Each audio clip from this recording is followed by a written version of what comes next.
Hello, everyone, and welcome to this third webinar of the CrossGov project. So a European-funded project that wishes to achieve coherent and cross-compliant ocean governance to deliver the Green Deal for European seas. I'm Folco Soffietti from University of Venice, and I'll be your moderator today and timekeeper. Today's webinar is entitled Evidence-Based Policymaking, Concepts, Challenges and Recommendations. If you wish, you can write Q&A in the box, the Q&A box. So please write them throughout the event, and we will read them at the appropriate moment.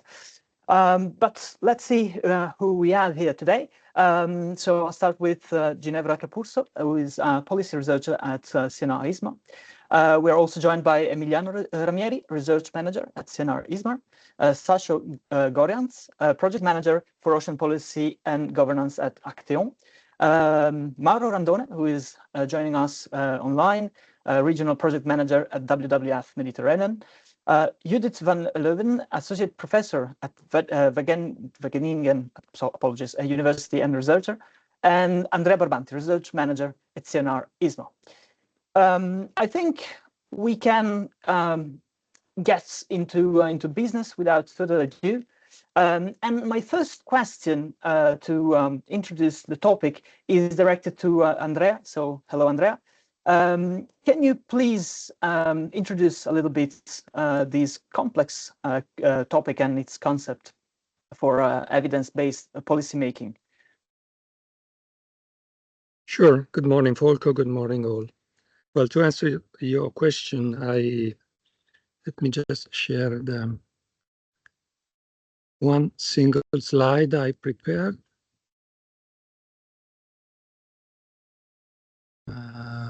Let me go full screen. Okay. Yes, I will use to answer your question, Folco, one of the many definitions that are available. And this definition comes from the Better Regulation tool of the European Commission. And it says that evidence-informed policymaking refers to an approach to policymaking that aims at informing policy deliberations and decisions with the best available evidence. We normally face complex policy challenges and want to use scientific knowledge as a response to the complexity of processes and phenomena. And in the complex political environment in which policymaking takes place, making the best use of scientific knowledge then allows us eventually to take informed decisions. I would say not necessarily the best decisions, boost public trust in governments, explain better the policy choices to the public, and fight disinformation, and improve support and implementation of adopted policies. Well, you will agree that this is a quite easy concept, quite trivial indeed. Everybody agrees that we have to use our best knowledge to take decisions. So why do we need these discussions?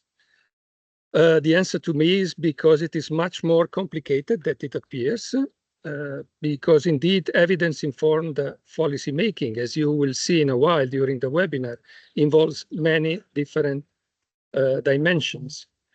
And as the figure here synthetically represents, it's not only a matter of having enough and the right evidences, data, information, knowledge from multiple sources, but it's a matter of how science for policy, how your science for policy, your governance system works and uses these evidences towards wisdom and actions, also considering important boundary conditions as competencies and as resources. I'd like to conclude this very brief introduction with two considerations. First, saying that I see strong and diffused awareness of this complexity and these needs, which is indeed reflected in many ongoing policy streams and policy processes. And secondly, that I very much agree with the post-normal science approach, which, as you may know, is claimed to be applied when facts are uncertain, values are in dispute, stakes are high, and decisions are urgent. And all this happens quite often. So there exists a class of policy-related scientific issues for which straightforward research studies and even professional consultancy are incomplete, inadequate, or inappropriate. In these cases, I think we need a plurality of new methods, new players, and new competencies. Back to you, Volker. Thank you, Andrea. Clear and very interesting introduction that, of course, allows us to move a little bit towards the foundation of evidence-based policymaking. So I will kindly ask Ginevra to build a little bit on that, because, of course, from Andrea's presentation, we understood that there are a few things that needs to be considered. Please. Thank you, Volker. I hope you can hear me well. Okay. So I'd like to start with a couple more definitions to set the scene for our discussion today. And these are regarding science policy society interfaces that are defined as the social relations that encompasses between scientists and other actors that are involved in the policy cycles that allow for exchanges and coevolution and joint construction for the information of an evidence-based policymaking process. And also what we refer to as a science policy society system or ecosystem that is defined as the set of actors and the relations that encompasses between them towards the acquirement and transformation and transfer for evidence-informed policymaking of the knowledge. So why are we focusing on this? Because when optimal, SPSIs can contribute to sound policy formulation, implementation, and evaluation, therefore contributing to a coherent and cross-compliant policy making. And this is why in CrossGov we developed a methodology specifically to analyze how efficient and effective SPSI can contribute to sound policy making and ultimately to the reaching of the EGD objectives that we are focusing on in the project.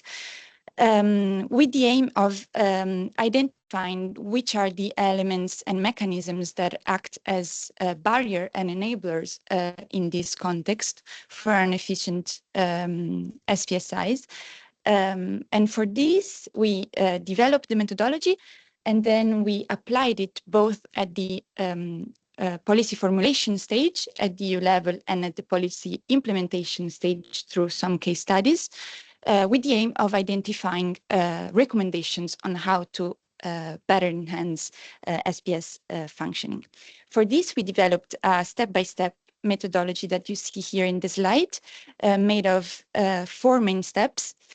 Starting from an inception phase where we set the scene for the analysis, meaning we decide the geographical scope, the research questions we want to analyze, the policies that we want to focus on, and the main sources of information, being these documents or stakeholders that we want to involve and gather important information from.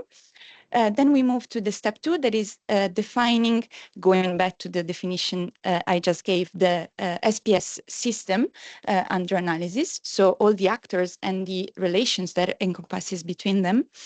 Then to step 3, defining the building blocks that we refer to as the main conceptual elements that we have identified to assess the functioning of SPSIs. And I'll go back to that in a minute. And finally, step 4, where based on step 2 and 3, we synthesize all the information acquired, answering ultimately the research questions. So we don't have time to go in the detail of all the steps, but maybe we can zoom in a bit on step 2 and 3. There are really the core of the definition and the carrying out the analysis. So what we see here is a representation of the main groups under which we can characterize our actors that are part of the system and the relations between them. We see two different colors. These identify what we refer to as evidence generation forces and evidence user forces in green. So we can identify at the beginning of the loop, let's say, research evaluation and evaluation funders, so the actors that are boosting and in a very practical manner funding the research. Then the evidence generations being these agencies, research centers, universities. A very important actor in between, the evidence pumps. This can be, again, research institutions, but also agencies that are the one involved in the process of transferring the knowledge between evidence producers and evidence users. And here we find mainly policy makers or policy implementers. You can see here the three stages of the policy cycle: design and formulation, implementation, evaluation, and adaptation.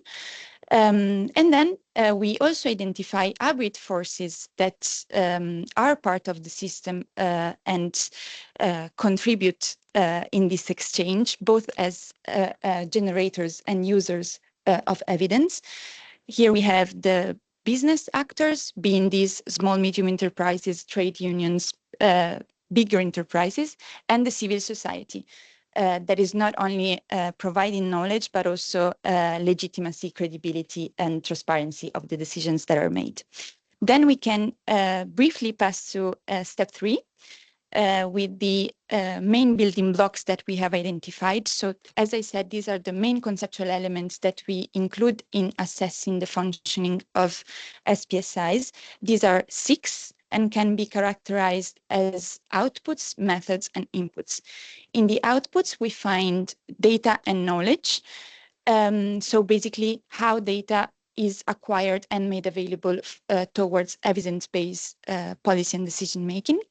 Assessments, how assessments consider the best available knowledge to inform decision-making. Moving on to methods, the models of scientific policy advice and mechanisms. Basically, we see if, as in a collaborative models, scientists and policymakers are collaborating and co-producing policies, or if in a linear model, these are two separated lines. And then moving on to the next slide, we have building block D on permanent SPSIs platforms. These can be expert panels, working groups, networks, web platforms, in which experts can share knowledge, especially in a cross-policy and cross-sectoral approach. And this can contribute to evidence-based policymaking. And finally, in the inputs, we have reference to the competence framework. So of all the actors involved, being these scientists, researchers, policymakers, are the competences adequate, specifically related to interdisciplinary and transdisciplinary competencies. And finally, funding and resources.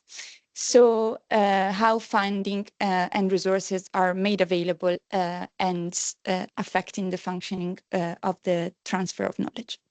And this is very concisely the core of the methodology. Wow. And okay, no, so many aspects. Yes, it remains a little bit complex, and I think also for people who are well attending this webinar, maybe if we can have some practical cases, and so I'll go to Sasho and Emiliano, because maybe from the northern Adriatic Sea and the Mediterranean basin, you can give us some insight and practical examples. So maybe we can start with you, Emiliano. Thank you. Yeah, sure. Thank you, Volker. Yes, CrossGov has approached different case studies around the sea basin, and the Northern Adriatic is one of those case studies where we did implement the overall analysis of the CrossGov project, including the one focusing on SPSI. The Northern Adriatic geographic scope includes the Italian marine waters and extend to the land for central parts, as it includes 4 water basins, given the important land-sea interactions in the area, and had 2 major objectives. From one side, it analyzed whether and how the different policies we focus in CrossGov, so MSP, Marine Strategy Framework Directive and Water Framework Directive, are coherently or incoherently implemented, and whether they do coherently support the European Green Deal objectives. And in the case study of the Northern Adriatic, we focus on biodiversity conservation. And the second, we analyze whether and how biodiversity conservation is mainstream into the sector aquaculture and fishery policies, which are 2 important activities in the area from socioeconomic perspective. So what we did was to look at the 2 questions from a coherence, cross-compliant analysis as a whole, and of course we analyze as well the role of SPSI in this process. The case study evaluation was based on desk-based analysis, including literature review and document analysis and engagement of local and regional stakeholders in a workshop and in a series of interviews. So if we move to some examples of the results, we try to condense in a slide some main takeaway messages, and you can see here in this slide for the 6 blocks of the analysis that Ginevra introduced before, some examples of current practices which are implemented on SPSI systems in the Northern Adriatic and the impacts they have and might have if strengthened on coherence and cross-compliance. And I'll pick up a couple of examples here. The first one is on Block B, on assessments. And of course, we can say definitely that the assessments related to the 3 policy and planning process I mentioned before for evidence-based decision-making are very crucial, that as they do provided the needed scientific knowledge on environmental, social, and economic aspects which are relevant for their implementation. We identify as one of the major challenges the transparent, effective communication of assumptions which are behind this assessment and uncertainty which characterize the knowledge that the assessment do provide. The report, the assessment do reflect on these assumptions and this uncertainty. However, there is the need to strengthen the way this is transferred to the decision-making process, making the planners and the experts working in that aspect understanding how to use it, and also how to mitigate the knowledge in such a way. If we look at the integration among policies, I'll give another example, still referring to assessment. We can say that MSP, being one of the more recent, being the most recent process among the 3, is not fully recognized in the assessment of the other policies, while it does integrate the knowledge coming from the other 2 policy streams, in particular Marine Strategy Framework Directive.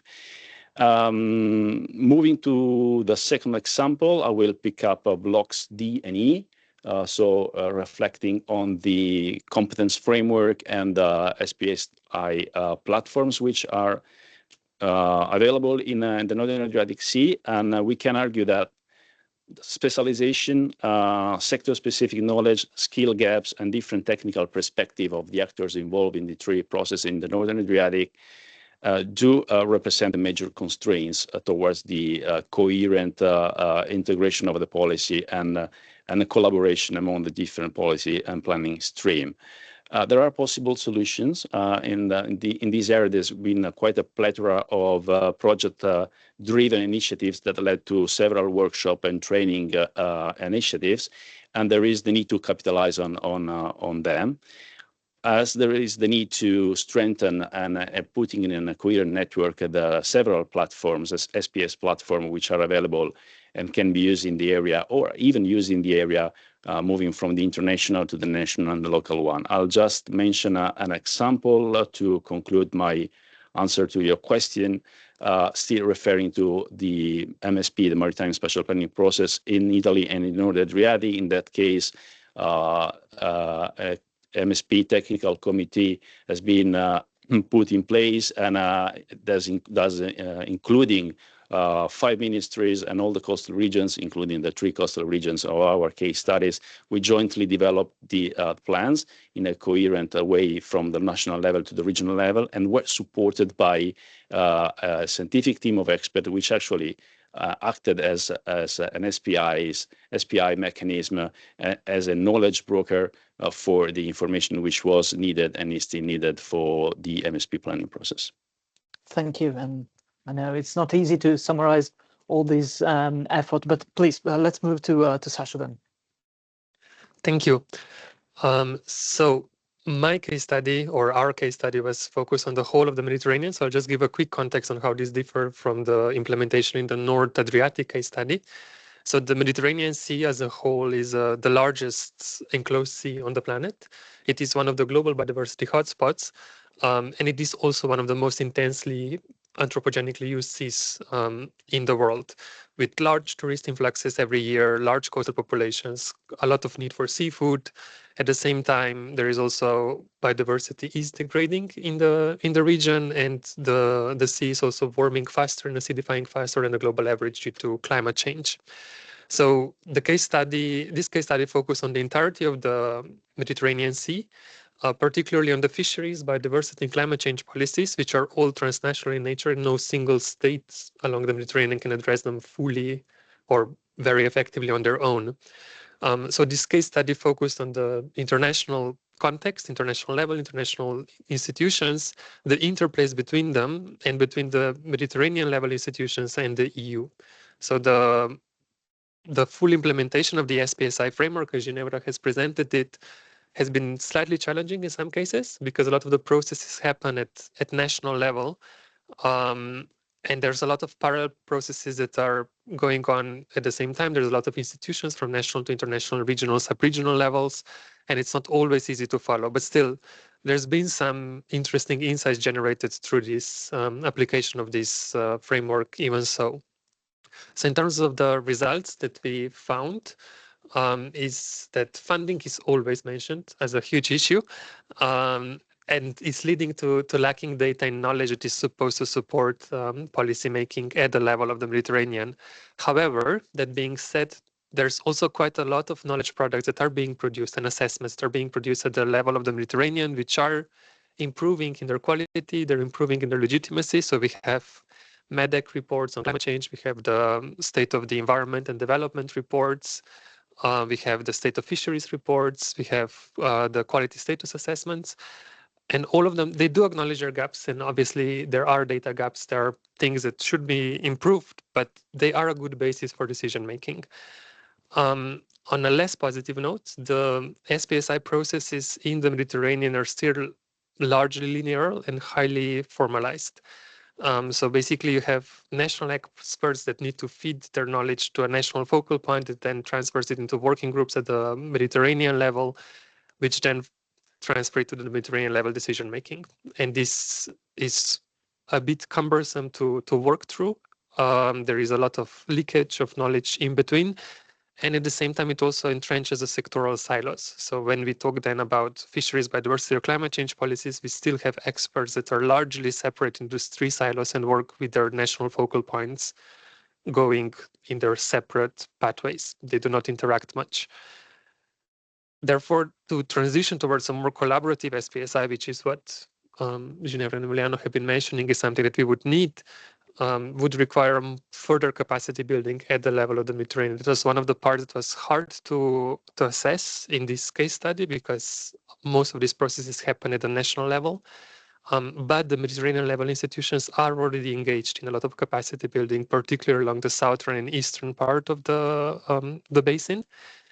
So there is a scope for more capacity building for all states around the Mediterranean, both EU, non-EU, accession countries, doesn't matter, to build a more inclusive and collaborative models of co-developing of how to engage knowledge holders, not necessarily just sciences, and policymakers to move towards a better functioning SPSI framework at the level of the Mediterranean case study. Well, thank you. That was I think, quite clear also in terms of needs, but maybe we can build a little bit more on needs. I don't know if Ginevra, maybe you can also, bring us to, because this was, of course, the case study level, absolutely interesting, but maybe we can go a bit above, please. Yes, thank you very much, Folco. For this, we have built a schematic representation of what the process was. Yes, exactly this one. So this tells us a bit the story from the application to the methodology that brought us to the identification of those that I was referring to before as recommended actions. So how do we went from the beginning to the almost end of the story? We build a methodology, as said, and then we proceed with its application, both at the policy formulation stage, at the EU level, and at the implementation stage through the case studies, as well explained now by Emiliano and Sasho in these examples. This brought us to the identification of practices. So basically, what is the science that we are using now? How does it work now? What is the state of the art concerning all the various building blocks? And what is the impact of these practices on the coherent and cross-compliance implementation of the policies that we are analyzing? This, of course, was part of a let's say, process that was not only based, as they said, on document analysis, but also through stakeholder engagement, additional literature review. And this brought us to the identification of needs. So based on the practices and the impacts that they have, what do we need to address? What do we need to do better, let's say? So this brought us to the identification of a list of 22 needs that we tried to tackle through a series of recommended actions. We produced two sets of recommended action, one that is of a general purpose and one that is so in relative to the all EGD policies that we have analyzed, and one that is more tailored to specific policies and sectors. This was also the outcome of the co-production that we carried out thanks to the availability to join us in this process of people that we involved in the form of focus groups coming from various DGs such as RTD and ENV, but also the GRC and representative of academia and civil society as NGOs. And this brought us to identifications of these actions. Now, the slides that is being showed now introduces a bit the needs that we have identified. Encompassing all the building blocks that we were referring to as before. So, for example, if we look at data and knowledge, the need to have timely available and accessible data that are also available across policies, across sectors, across different actors involved in the implementation of policies. If we look at assessment, again, the importance of integration and cross-reference of assessment, as well as their transparency, credibility, legitimacy. If we look at the knowledge transfer models, the importance of shifting towards collaborative models, as I was referring to before, so where science and policy are really co-creating and developing the policy cycle. The importance of the platforms, so the importance of reinforcing those that are already present, especially in the role of connecting actors and experts across sectors and across policies. The importance of having the knowledge that is needed with a specific attention on interdisciplinary and transdisciplinary competencies and skills of the actors that are involved in the formulation and implementation of the policies. The importance, of course, of having funding that is available and adequate to the process. And finally, we identified some cross-cutting ones So the identification of best practices on SPSI that can be useful to be shared among the different practitioners so that we can learn from each other and continuously improve. And the importance of continuously promote an evaluation of the system at stake to see this is how it's working and this is how we can make it better. And I wanted just to conclude by giving a couple of examples on how we moved from the needs to the recommended actions. So here I added a few examples on the general set of recommended actions. So those that are that we believe are in general relevant for marine policies related to the EGD. So as I said, clearly shift towards collaborative models and try to work with models that improve and contribute to the relevance, legitimacy, transparency of the process itself. How we are suggesting to do this? We are suggesting to prepare and make available a guideline on how to analyze, evaluate, and improve SPS governance, and the actions right below to make it in practice. So to use this guideline to continuously analyze the SPS system, its functioning, its performance, to see what are its weaknesses and try to tackle them efficiently. At the same time, the importance of these SPS platforms and boundary organization in the role of transferring the knowledge and in the role of fostering a cross-sectoral and cross-discipline and favoring this transfer of knowledge that can be across different policies. And moving on the next slide, we have a few examples on the recommended actions that have a more sector focused. So in our project, we are working on three main sectors: offshore fisheries, agriculture. Here we don't have an example on agriculture for the sake of time, but we do have for MSFD and MSP. I added an example here on the importance of the sharing of data and knowledge. So both accessibility, the importance of them being gathered in a transparent, inclusive way, reducing and acknowledge the uncertainties and the knowledge gaps when present and when possible, and the importance again of the cross-sector and cross-policy approach. So regarding offshore wind energy, we've identified the need to have data sharing protocols that can provide indication on the data granularity, treatment of uncertainty, and data accessibility, so that those barriers that we are facing, especially in data sharing, can be addressed. On fisheries, the importance of improving the uptake of knowledge from the practitioners of small-scale and recreational fisheries, and at the same time enhance data collection.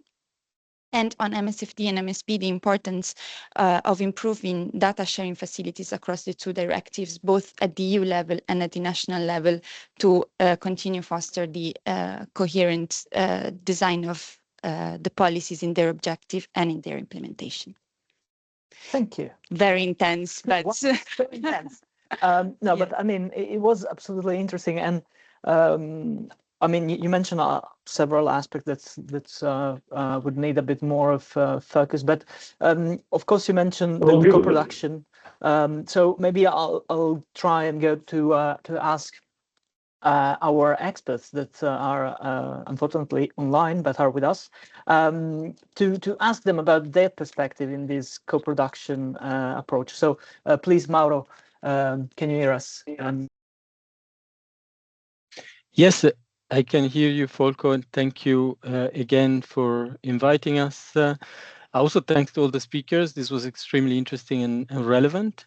So in general, I think that if we are to address the complex crisis that we're facing, the bridging the science policy gap is really key, and I think everyone acknowledged that.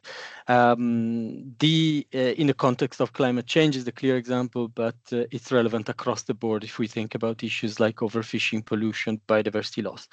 This is something that we do. I represent an NGO, WWF. We are part of this process. We represent one of the potential vehicles to convey the messages both to the policy actors but also to the wider public. It's not easy, but it needs to be done, and I think this webinar was very useful to further acknowledge this. In terms of perhaps the key enablers from all these this discussion that we had today, I would identify, let's say, 4 or 5 key points to summarize, and also the process that we did in CrossGov. The first one is about data. I think the issue of data was mentioned multiple times today, and because it's key. We are talking about evidence-based policymaking, and therefore we need the evidence. We need robust, accessible data. I think we have clear examples of, independent and open access data platforms that are being developed. AMODNet is the clear example here.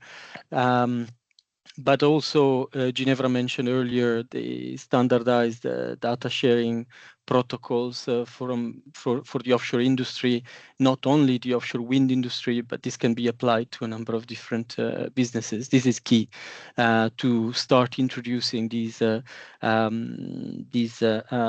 protocols in bidding processes, for instance, at the national level.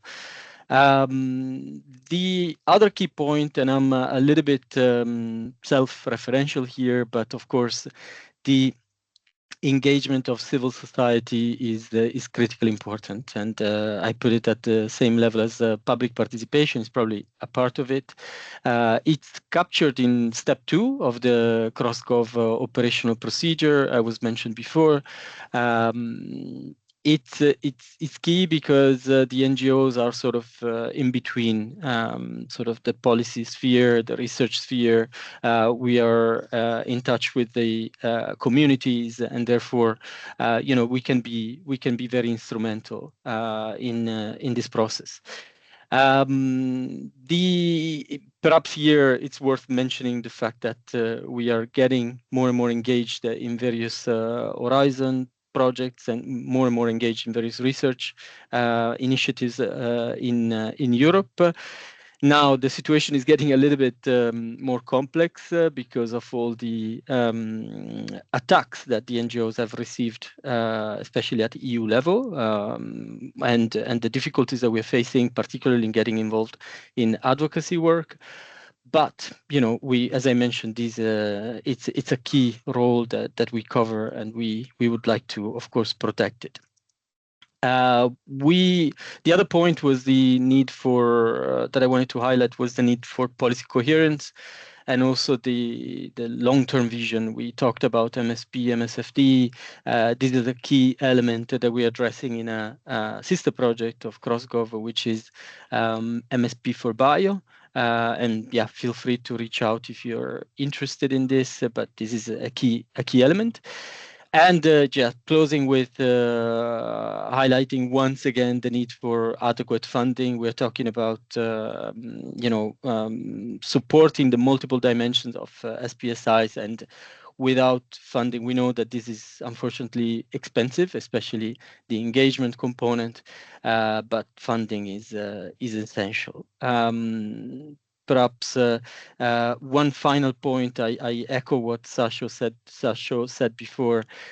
So the issue of bridging the sectoral silos, I think that's a very, very important point. I'm from the Mediterranean, and I realize that that's definitely one of the key issues that we need to address. So overall, great to see that all these points are being addressed by the operational procedure of CrossGov. So, yeah, congratulations for the great work. Thanks for inviting me again. That's it. Well, thank you, Mauro. I mean, for sharing also really in such an honest and profound point of view. So, well, then I think we can move to Judith. Can you hear us? Yes, I hope you can also hear me. I also appreciate the invitation to shortly give my perspective on this topic.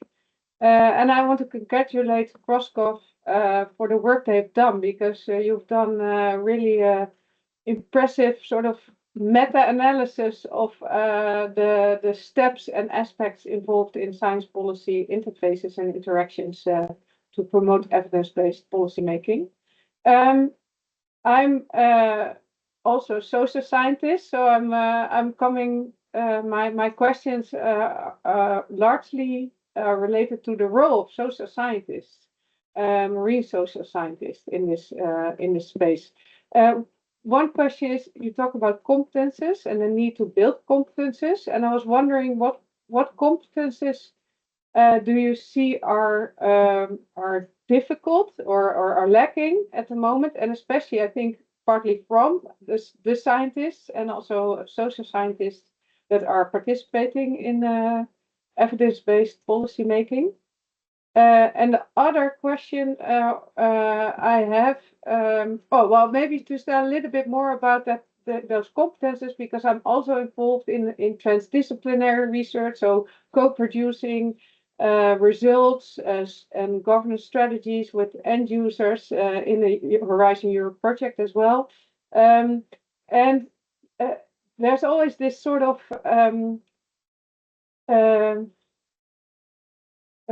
on the one hand, other scientists, mainly natural scientists, but sometimes I think also stakeholders or end users, expect social scientists to actually be able to do a proper science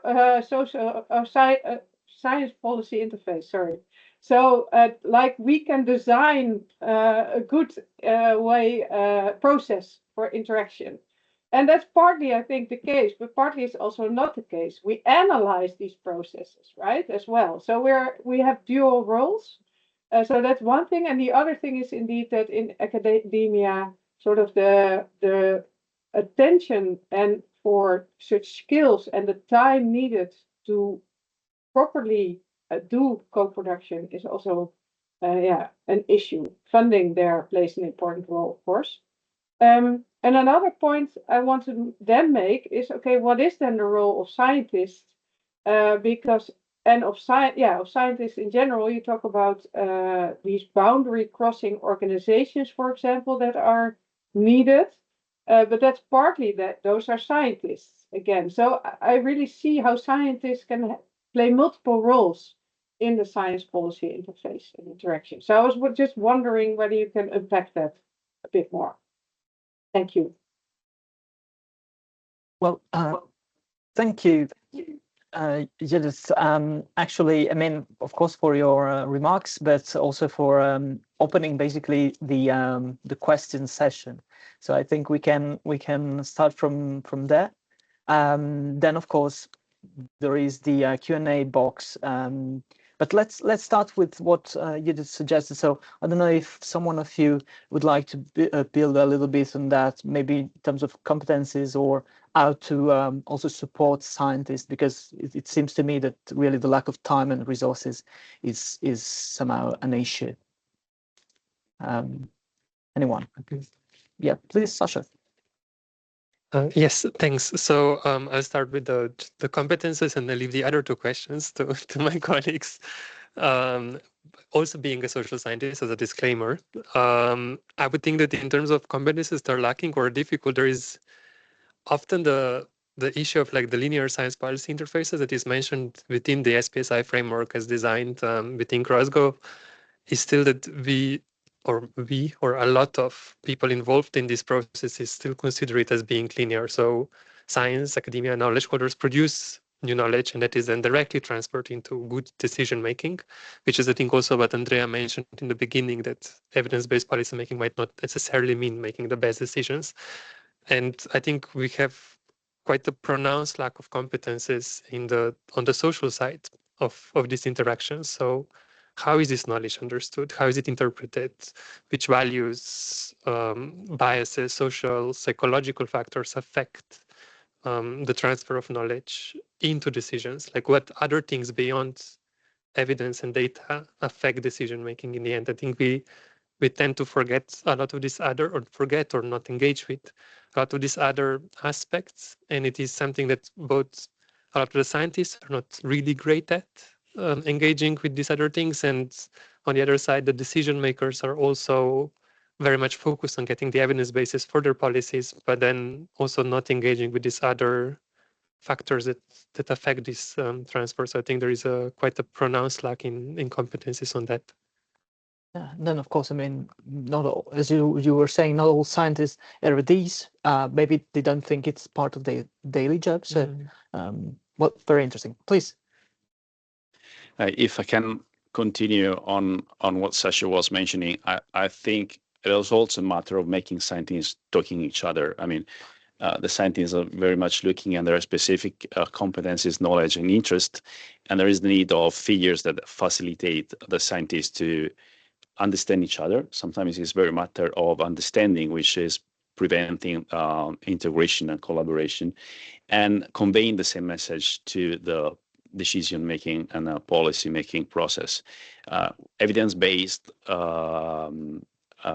support to those processes is particularly needed where the challenges and the problems are big, are complex, and which needs that we need to we need to involve quite a different group of scientists that has to convey a coherent message from the sciences to the policy making, to the policy implementation process that can be applied, what we normally call actionable knowledge, which is very difficult. I mean, when we consider, for example, climate change adaptation rather than biodiversity conservation, so such big problems that need a lot of science behind, a lot of different technical and scientific perspective behind.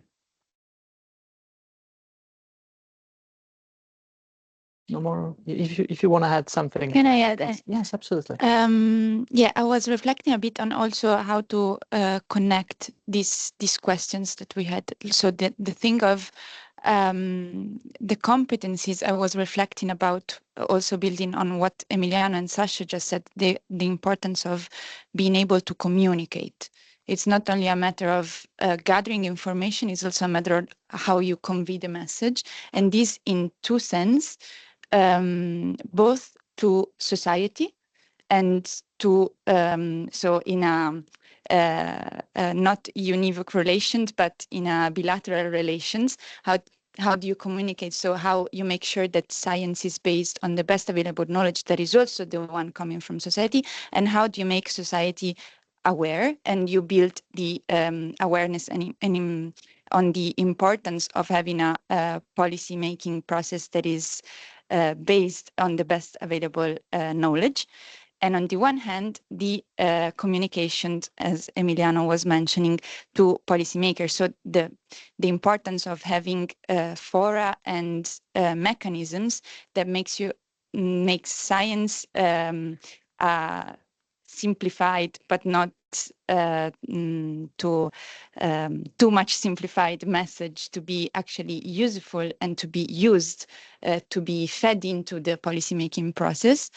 And the opposite, so being able to understand the needs of the policymaker. So all these bilateral relations that are in the end all around communication, and through which SPSI can actually help and make better. And also, as connecting to the question of Judith, also through boundary organizations that are exactly in between, as we were mentioning before, evidence generators, evidence users. So this role of evidence pumps and knowledge brokers to facilitate this, if that makes sense. It makes sense. I think also there is the aspect of course, of fatigue, and the fact that we are sometimes overexposed, and some stakeholders might be overexposed to requests and to information. Of course, if also some of these speakers online wish to intervene, I know it's not that easy, but maybe just raise a hand, and we'll try to open your microphone if needed. Otherwise, building on what you were saying, I don't see Q&A questions now, but I see the ones we received during the thanks to the registration form. No, wait, there is one. Will the outcomes of the project, and in particular best practices, become a tool to be transferred to other relevant projects or initiatives? Or will the team be available to engage in consultation exercises in the framework of marine knowledge development to ensure solid process? Okay, thank you for the informative session, Margherita from MEUR. Okay, any one of you that wishes to, please, Ginevra. Thank you, Margherita. Yes, I was indeed forgetting to mention a very important thing. And that is that all the things that we have been discussing and that we are discussing today, especially the process of going from needs to recommended actions, will be fed into a blueprint that is deliverable of the CrossGov project due this summer. So all this information will be gathered in one, hopefully, easy to understand and not too heavy document. And yes, please, we are always available, so feel free to reach out, and always happy to discuss these topics further. Great. Yes, the CrossGov project has a nice website. It's crossgov.eu. So if you want to reach out, I think that's the straightforward way. So otherwise, I think we have still a few minutes for another question.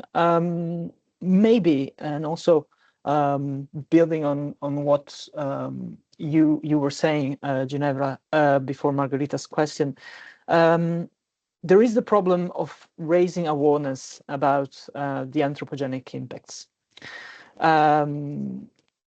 especially the ones that maybe are not so known. Of course, nowadays, we all know about plastic. We know about some pollutants like oil, but I think about also the multiple stressors and the combination of them. I don't know if, especially maybe from the case studies, you have something to add about that and some ideas on how to really communicate about that.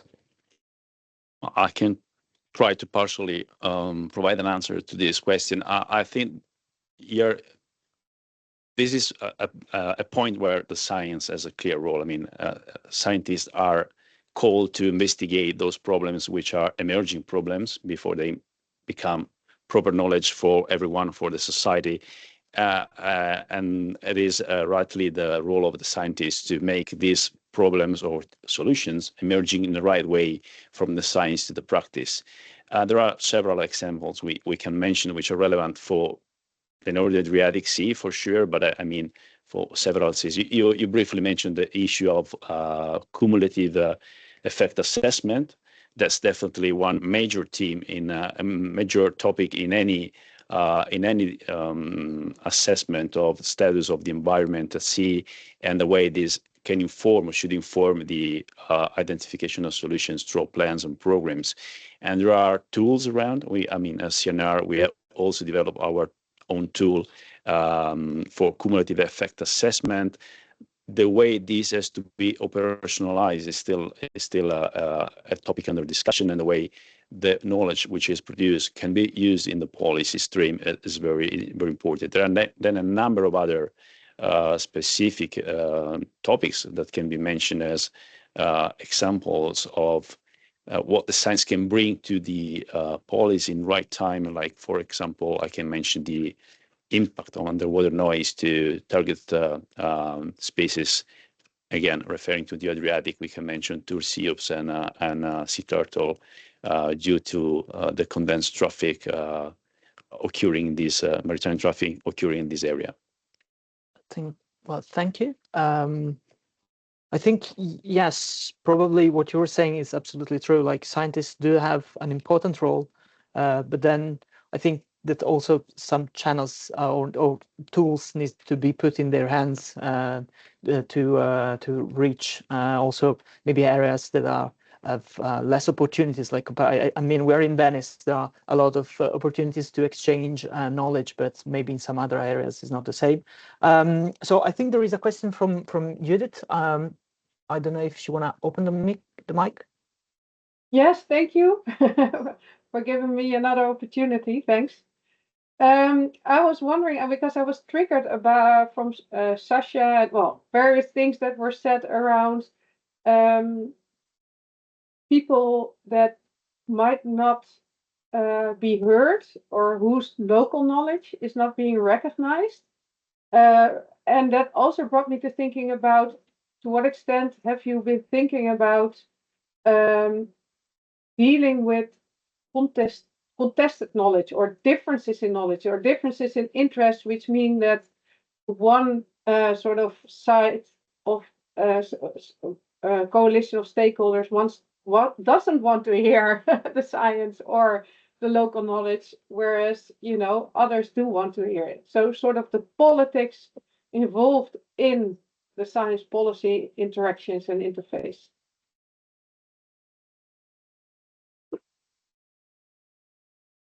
Sasha. Yeah, I think it's a great question. I'm not sure we've addressed it in depth in this project. I mean, there are, I don't know, there's other projects we work on or preceding work that I think for CrossGov within the Mediterranean case study, there are, because we work with fisheries and biodiversity conservation, so there are obvious conflicts that often arise, especially in relation to protected areas or to the extension extension of fishery restricted areas, etc. So there are cases where, well, I'm not sure if we can call them, well, yeah, local knowledge from fishermen, for example, was integrated or their approval has been secured for certain developments. So, for example, there is a large fishery restricted area called Jabuka Pomo Pit in the middle of the Adriatic, which